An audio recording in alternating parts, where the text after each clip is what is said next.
இன்றைய முக்கிய செய்திகள். அரசிடம் பிச்சை எடுக்கும் கூட்டத்தால் பயனில்லை. மக்களை விமர்சித்த பாஜக அமைச்சர் பேச்சால் சர்ச்சை. தொகுதி மறுவரையறையால் வட மாநிலங்களும் பாதிக்கப்பட வாய்ப்பு. முதலமைச்சர்கள் எதிர்குரல் எழுப்புவார்கள் என அமைச்சர் ரகுபதி உறுதி. ஆளுநர் விடுத்த அழைப்பை நிராகரித்த ராமேஸ்வரம் மீனவர்கள் போராட்ட களத்துக்கு வரவழைத்து கோரிக்கை மனு அளிப்பு.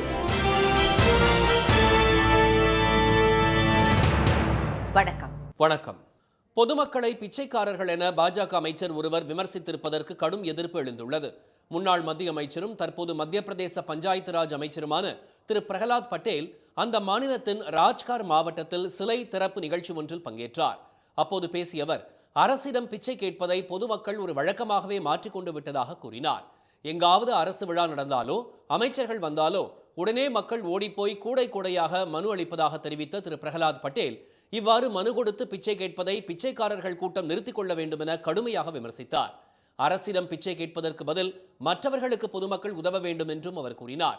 இத்தகைய பிச்சைக்காரர்களின் கூட்டம் சமூகத்தை மேம்படுத்தாது என்று தெரிவித்த திரு பிரகலாத் இந்த போக்கு சமூகத்தையே சீரழித்துவிடும் என்றும் கூறினார். நாட்டிற்காக உயிர் துறந்தவர்கள் யாராவது யாசகம் கேட்டிருக்கிறார்களா என்றும் வினவிய திரு பிரகலாத் பட்டேல் அரசிடம் பிச்சை கேட்பதை பொதுமக்கள் நிறுத்திக் கொள்ள வேண்டும் என்றார். அவரது இந்த பேச்சுக்கு மத்திய பிரதேச காங்கிரஸ் கடும் கண்டனம் தெரிவித்துள்ளது. அமைச்சரது பேச்சில் பாஜகவின் ஆணவம் வெளிப்பட்டிருப்பதாக குற்றம் சாட்டியுள்ள மாநில காங்கிரஸ் தலைவர் திரு ஜீது பட்வாரி அமைச்சரின் இந்த பேச்சு மூலம் மத்திய பிரதேச மக்கள் அவமானப்படுத்தப்பட்டிருப்பதாக குற்றம் சாட்டினார். மிக விரைவில் மக்களிடம் ஓட்டு பிச்சை கேட்க வேண்டிய சூழல் உருவாகும் என்பதை பாஜகவினர் வசதியாக மறந்துவிட்டதாகவும் அவர் கூறினார். தொகுதி மறுவரையறை விவகாரத்தில் பாதிக்கப்படக்கூடிய வடமாநிலங்களின் முதலமைச்சர்களும் விரைவில் எதிர்ப்பு குரல் எழுப்புவார்கள் என்று சட்ட அமைச்சர் திரு ரகுபதி கூறியுள்ளார். 2026ஆம் ஆண்டு மக்கள் தொகை கணக்கெடுப்பின் அடிப்படையில் மக்களவை தொகுதிகளை மறுசீரமைப்பு செய்ய மத்திய அரசு நடவடிக்கை எடுக்கக்கூடாது என்று பல்வேறு தரப்பிலும் எதிர்ப்பு எழுந்துள்ளது. இவ்வாறு மறுசீரமைப்பு செய்தால் தமிழகத்தில் மக்களவை தொகுதிகளின் எண்ணிக்கை குறையும் என்பதால் இந்த பிரச்சினை குறித்து ஆலோசிக்க நாளை மறுதினம் அனைத்துக் கட்சி கூட்டத்திற்கு முதலமைச்சர் திரு மு க ஸ்டாலின் அழைப்பு விடுத்துள்ளார். இந்த கூட்டத்தில் பங்கேற்கப் போவதில்லை என பாஜக, தமாக, நாதாக ஆகிய கட்சிகள் அறிவித்துள்ளன. இந்நிலையில் புதுக்கோட்டையில் செய்தியாளர்களிடம் பேசிய திரு ரகுபதி தென்னிந்திய நலனில் அக்கறை இல்லாத கட்சிகள்தான் அனைத்துக் கட்சி கூட்டத்தை புறக்கணித்திருப்பதாக தெரிவித்தார். தென்னிந்திய நலனுக்காக நடத்தப்படுகிற அந்த அனைத்துக் கட்சி கூட்டம் தென்னிந்திய நலனில் அக்கறை இல்லாத கட்சிகள் அதில் கலந்து கொள்ளவில்லை என்றால் எங்களுக்கு அதை பற்றி கவலை இல்லை. தெலுங்கானா முதலமைச்சர் ஆதரவு தெரிவித்திருக்கிறார், கர்நாடகா முதலமைச்சர் ஆதரவு தெரிவித்திருக்கிறார். இன்னும் பாருங்கள், பொறுத்திருந்து இதனுடைய நிலைமையை உன்னி பார்த்த பிறகு வட மாநிலங்களிலேயும் தொகுதிகள் குறைகிற மாநில முதலமைச்சர்கள் நிச்சயமாக குரல் எழுப்புவார்கள். அதில் எந்த சந்தேகமும் கிடையாது. அனைத்து கட்சி கூட்டம் கூட்டப்படுவதற்கான காரணம் தொகுதி மறுசீரமைப்பில் தமிழ்நாட்டிற்கு ஒரு இடம் கூட குறையக்கூடாது என்பதுடன் வடமாநிலங்களில் ஒரு இடம் கூட அதிகரிக்கக்கூடாது என்பதுதான் என்றும் திரு ரகுபதி கூறினார். தம்மை வந்து சந்திக்குமாறு ஆளுநர் திரு ஆர் என் ரவி விடுத்த அழைப்பை நிராகரித்த ராமேஸ்வரம் மீனவர்கள் போராட்ட களத்துக்கு அவரை வரவழைத்து மனு அளித்தனர். இலங்கை கடற்படையால் நடுக்கடலில் கைது செய்யப்பட்டு அந்நாட்டு சிறையில் உள்ள தமிழக மீனவர்கள் அனைவரையும் விடுதலை செய்யவும் பறிமுதல் செய்யப்பட்ட படகுகளை விடுவிக்கவும் கோரி ராமேஸ்வரம் மீனவர்கள் நடத்தி வந்த காலவரையற்ற வேலை நிறுத்தம் 7வது நாளாக இன்றும் நீடிக்கிறது. தங்கச்சி மடத்தில் நேற்று முன்தினம் உண்ணாவிரதம் இருந்த அவர்கள் நேற்று காத்திருப்பு போராட்டம் நடத்தினர். இன்று கஞ்சி தொட்டி திறந்த மீனவர்கள் கருப்பு கொடியேந்தி போராட்டத்தில் ஈடுபட்டனர். எல்லா போட்டுகள்ல பிடிபட்ட ஆட்களை விடுவிக்கணும், எங்க வாழ்வாதாரத்தையும் விடுவிக்கணும். அப்புறம் இந்த ஃபைன் போடுறது 50,000, 2 கோடி, 1 கோடின்னு போடுறாங்க. சிறை தண்டனை 1 வருஷம் 2 வருஷம்னு போடுறாங்க. இது எல்லாத்தையுமே முதல்ல நம்ம நிறுத்தணும். ரொம்ப கஷ்டப்பட்டுக்கிட்டு இருக்கோம். நாங்க எங்க வாழ்வாதாரத்தை இழந்து நாங்க ரொம்ப கஷ்டப்பட்டுக்கிட்டு இருக்கோம். எல்லா பேருமே உடம்புக்கு முடியாத சூழ்நிலையில டெய்லி மாத்திரை மருந்து எடுக்கிறவங்க தான் பிடிபட்டு இருக்காங்க. காங்கிரஸ் அரசு இலங்கையில் பிடிபட்ட படகுக்கு 20 லட்சம் ரூபா வழங்குச்சு. இன்றைக்கு இருக்கிற மத்திய அரசுக்கு நாங்கள் வைக்கிற கோரிக்கை என்னென்னா, அது மாதிரி எங்களுக்கு தமிழக அரசு எப்படி இங்கே இன்றைக்கி 6 லட்சம் ரூபா இலங்கையில் பிடிபட்ட படகுக்கு வழங்குதோ அது மாதிரி 2014க்கு முன்னால் வழங்கப்பட்டது போல மத்திய அரசு வழங்கணும். இந்நிலையில் ராமேஸ்வரத்தில் ஒரு நிகழ்ச்சியில் கலந்து கொள்ள வந்த ஆளுநர் திரு ஆர் என் ரவி தம்மை வந்து சந்திக்க அழைப்பதாக மீனவர்களிடம் அதிகாரிகள் தெரிவித்தனர். கட்டடத்தை திறக்கிறாங்க, அங்க ஒரு 5 பேர் கொடுங்கன்னு சொல்றாங்க. அது எந்த வகையில சாத்தியப்படுமா? எல்லாரும் சேர்ந்து எடுக்கிற முடிவு தான் அவங்கள்ட்ட சொல்ல போறோம். அதனால தயவு செய்து எல்லாரும் சொல்லுங்க.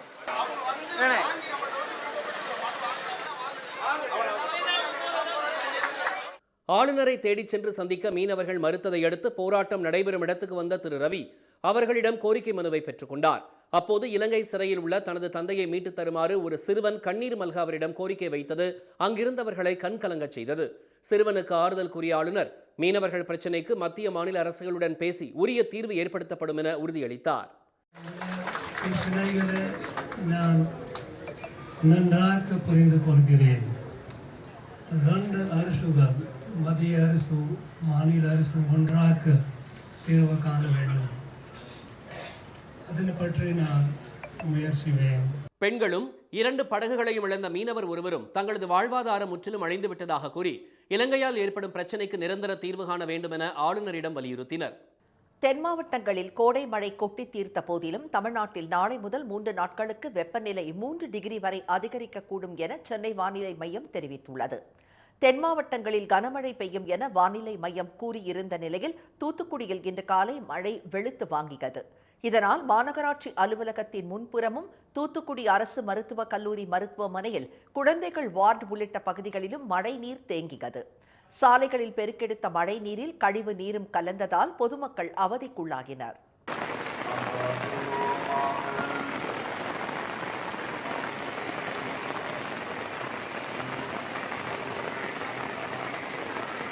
ராமேஸ்வரத்தில் விட்டுவிட்டு கனமழை பொழிந்தது. கோவில்பட்டி மற்றும் சுற்றுவட்டார பகுதிகளில் வெயில் சுட்டெரித்து வந்த நிலையில் காலையில் கனமழை பெய்தது.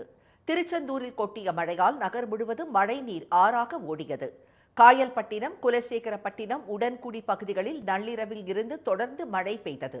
நாகர்கோவில் மற்றும் சுற்றுவட்டார பகுதிகளிலும் நல்ல மழை பெய்தது. தென்காசி மாவட்டத்தில் வனப்பகுதிகளில் விடிய விடிய பெய்த மழை காரணமாக இன்று காலை குற்றால அருவியில் வெள்ளப்பெருக்கு ஏற்பட்டது. ஐந்தருவி, பழைய குற்றால அருவியிலும் வெள்ளப்பெருக்கு காரணமாக குளிப்பதற்கு தடை நீடிக்கிறது.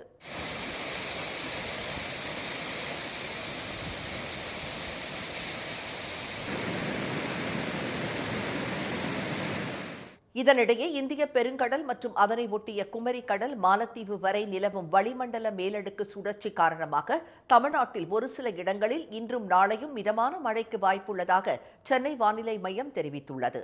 நாளை மறுநாளில் இருந்து வரும் 6ஆம் தேதி வரை வெப்பநிலை 3 டிகிரி செல்சியஸ் வரை அதிகரிக்கக்கூடும் என்றும் 8ஆம் தேதி வரை வறண்ட வானிலையே காணப்படும் என்றும் தெரிவிக்கப்பட்டுள்ளது. இனி வருவது செய்தி துளிகள். கர்நாடகாவில் தயாரித்து விற்பனை செய்யப்படும் அனைத்து வகையான பொருட்களிலும் கன்னட மொழியில் அதன் பெயர் கட்டாயம் இடம்பெற வேண்டும் என முதலமைச்சர் திரு சித்தராமையா உத்தரவிட்டுள்ளார். இதனை பின்பற்றாத நிறுவனங்கள் மீது கடும் நடவடிக்கை எடுக்கப்படும் என மாநில அரசு எச்சரித்துள்ளது. சிம்பனி இசையை அரங்கேற்றப் போகும் இசையமைப்பாளர் இளையராஜாவுக்கு முதலமைச்சர் திரு மு க ஸ்டாலின் நேரில் வாழ்த்து தெரிவித்துள்ளார். வரும் 8ஆம் தேதி லண்டனில் தனது முதல் சிம்பனியை இளையராஜா அரங்கேற்ற உள்ள நிலையில் அவரது இல்லத்திற்கு இன்று சென்ற முதலமைச்சர் இளையராஜாவுக்கு நினைவு பரிசு வழங்கி வாழ்த்து தெரிவித்தார். அப்போது தாம் கைப்பட எழுதிய வாலியன் சிம்பனி இசைக்குறிப்புகளை இளையராஜா உற்சாகத்துடன் காட்டி மகிழ்ந்ததாக எக்ஸ் தளத்தில் திரு ஸ்டாலின் பதிவிட்டுள்ளார்.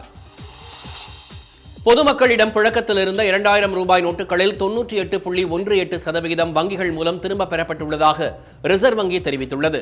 2016ஆம் ஆண்டு பண மதிப்பிழப்பு நடவடிக்கைக்கு பிறகு 2000 ரூபாய் நோட்டு அறிமுகப்படுத்தப்பட்டது. பின்னர் திடீரென்று கடந்த ஆண்டு மே 19ஆம் தேதி 2000 ரூபாய் நோட்டுகளை திரும்பப் பெறுவதாக ரிசர்வ் வங்கி அறிவித்தது. தென் மாவட்டங்களிலிருந்து செங்கல்பட்டு, திண்டிவனம் வழியாக தாம்பரம் வரை இயக்கப்பட்டு வந்த தமிழ்நாடு அரசு போக்குவரத்து கழக பேருந்துகள் அனைத்தும் நாளை மறுநாளில் இருந்து கிளாம்பாக்கம் பேருந்து முனையம் வரை மட்டும் இயக்கப்படும் என தமிழ்நாடு அரசு போக்குவரத்து கழகம் தெரிவித்துள்ளது. தாம்பரத்தில் ஏற்படும் போக்குவரத்து நெரிசலை தவிர்க்கும் வகையில் இந்த மாற்றம் செய்யப்பட்டுள்ளது. கள்ளக்குறிச்சி மாவட்டம் கல்வராயன் மலையில் அமைந்துள்ள பாச்சேரி ஊராட்சி ஒன்றிய தொடக்கப்பள்ளியில் மாணவர் சேர்க்கையை அதிகரிக்கும் வகையில் தலைமை ஆசிரியர் திரு கமலநாதன் வீதி வீதியாக பிரச்சாரம் செய்து வருகிறார்.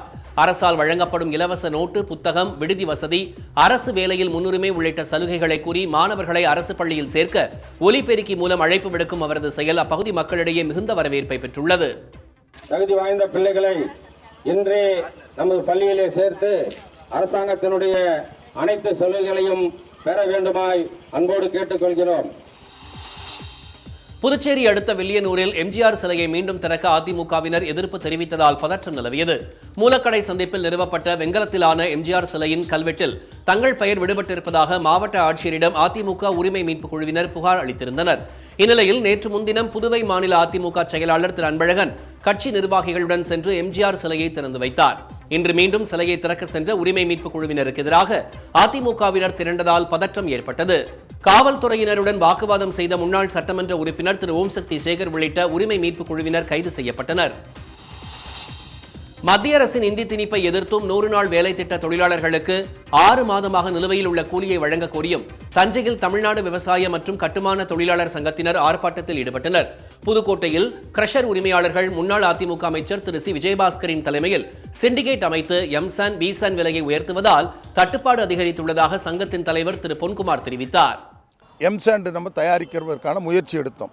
ஆனால் அதில் முன்னாள் அதிமுக அமைச்சர் விஜயபாஸ்கர் போன்றவர்கள் எல்லாம் சிண்டிகேட் அமைத்து அதனுடைய விலையை உயர்த்தி அதில் ஏற்படுத்தப்பட்ட கோளாறுகள் காரணமாகத்தான் இன்றைக்கு இந்த மணல் தட்டுப்பாடு விலையேற்றத்திற்கு காரணம். குமரி முனையில் அதிகாலையிலேயே குவிந்த சுற்றுலா பயணிகள் மேகமூட்டம் காரணமாக சூரியன் உதிக்கும் காட்சி தெளிவாக தெரியாததால் ஏமாற்றமடைந்தனர். எனினும் அவர்கள் கடல் அலைகளுடன் விளையாடியும் குளித்தும் மகிழ்ந்தனர். வார விடுமுறையொட்டி கன்னியாகுமரியில் வெளிநாட்டினர் உட்பட ஏராளமான சுற்றுலா பயணிகள் குவிந்திருந்தனர். சென்னையில் இன்று ஆபரண தங்கத்தின் விலை மாற்றமின்றி ஒரு சவரன் 63,520 ரூபாயாகவும் கிராம் 7,940 ரூபாயாகவும் உள்ளது. வெள்ளி விலையும் மாற்றமின்றி ஒரு கிராம் 105 ரூபாயாக உள்ளது. மீண்டும் இன்றைய முக்கிய செய்திகள். உக்ரைனுக்கு ஐரோப்பிய கூட்டமைப்பு ஆதரவு அளிப்பதற்கு ஹங்கேரி, ஸ்லோவைக்கியா நாடுகள் எதிர்ப்பு தெரிவித்துள்ளன. பொதுமக்களை பிச்சைக்காரர்கள் என மத்திய பிரதேச பாஜக அமைச்சர் விமர்சித்திருப்பதற்கு கடும் எதிர்ப்பு எழுந்துள்ளது. ஆளுநர் விடுத்த அழைப்பை நிராகரித்த ராமேஸ்வரம் மீனவர்கள் போராட்ட களத்துக்கு வரவழைத்து கோரிக்கை மனு அளித்தனர். இத்துடன் இந்த செய்திகள் நிறைவடைந்தன. மீண்டும் சன் டிவியில் செய்திகள் நாளை காலை 7:30 மணிக்கு. செய்திகளை உடனுக்குடன் தெரிந்து கொள்ள QR கோடை ஸ்கேன் செய்து சன் நியூஸ் வாட்ஸ்அப் சேனலில் இணைந்திருங்கள். வணக்கம். வணக்கம்.